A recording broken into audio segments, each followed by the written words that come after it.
Well, well, well. Look who's back for another round of But the Book Was Better. Or was it? Welcome to Pages to Screen, the show that answers the age-old question, was the adaptation worth it? Strap in!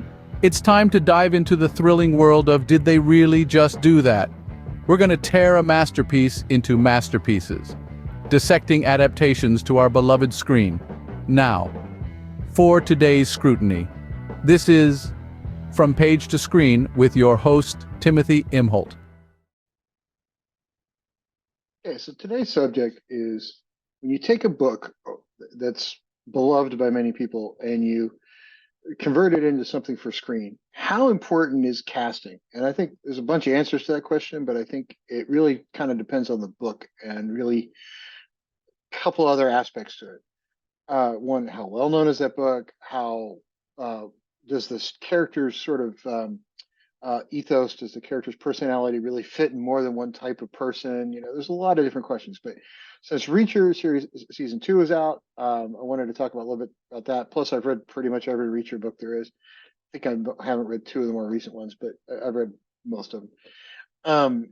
And there's been two people who played it. So there was Tom Cruise and there was this guy right here, Alan. And very different actors. So it lends itself to the question of which one really fits the role better. The answer is pretty simple. If you've read the books and you read them, enjoyed them at all, and you were a fan of it like I was, this guy really does fit Richard better, and I think carries it off better. And if you've seen both of them, I think there's two important things to notice. One is Tom Cruise, shockingly well-known actor, rarely turns in a bad performance, but he also has a tendency to only be sort of one kind of person. He doesn't necessarily have the ability to carry off, hey, I'm a 6'5", 250 pound, knee breaker, because he's what, 5'8", 5'9" in reality. He doesn't have that sort of I'm the badass kind of look. And it's really hard for him to pull off, not because he's a bad actor, just because he is who he is, right? It doesn't mean the movies are terrible. So he's taken a lot of Tom Cruise, especially, has taken a lot of heat for his role. Why would he accept this role? Well, it's Tom Cruise. He wanted to do it, so he got to do it because he's Tom Cruise. But remember, you can criticize him all you want. Those two movies both had a production budget less than $100 million. I think they're about 90 million bucks a piece, and the box office was 350 combined, $360 million combined. So the studio would probably let him make 10 more if he wanted. But if you're a fan of the books and the series, and you've seen Mr. Allen over here turn in his performance to Reacher, it's much more true to the book.